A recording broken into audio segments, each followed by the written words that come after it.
Sanibonani wey'ngane zawethu, ake nginibelele phinde futhi ngamukele kuyona i-channel ehamba phambili Radio Inketho. Lami igama ngifeza ngidutshunga khumalo bathi iLaspo namagomede. Ngana wethu-ke ukuthi mhlawumbe usemusha kuleli khasi ngizophinde ngicale ngisho ukuthi uyasubscribe, ungakhohlwa ukukhomenta nokulike nokushare okuyikhona okukhulu kunakho konke. Ngane zawethu masinilethele zemidlalo namhlanje, ukuvuma akayishayi indiva yokugxekwa ukhuni ukhombisa ukukhulula indlela unozinto we-Kaizer Chiefs uBruce Viuma abaphendule ngaye bezindaba ngesikhathi bezama ukumvalela ekhoneni ngokugxeka kwakhe kwabe ngemuva inkakha yamakhosi iTumeleng Khune.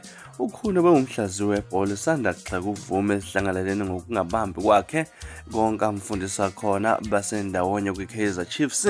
Okwenze lokhu ukugxeka kwalumela kwabathile ukuthi uKhune ubeqhathanisa uVuma noRowan Williams okungukapteni weMamelodi Sundowns. Ngokusho kwakhona wayishela-ke abanozinto ijezi uKaizer Chiefs bafana Williams wakubamba konke wakufanele kubambe, ingakho akhonye eqenjini lesizwe. Mayelana noVuma ungomunye wonozinto abangenelwe ngamagoli amaningi kule season. uKhune ukhale ngokuthi-ke lo nozinto wayeka ingqayizivele ethuba lokuncela ulwazi kuyena, ingakho kubukeka sengathi izinto azimhambeli neze kahle. uVuma ubekhuluma nabezindaba komkhulu eChiefs ngolwesine ekuseni. Utheke yakuza kokushiwa uKhune kodwa-ke akakufaki kakhulu ekhanda. uKhune inkakhe eqembu ayehlonipha kakhulu nengayibonga ngakho konke yamenzela khona, kodwa-ke usaqhubeka ukungenzela khona kuze kube namhlanje. Ukuchaza uVuma okanye nje akazimisela ngokugxeka okushiwo yena, kumbe usazokusho kodwa ukuduma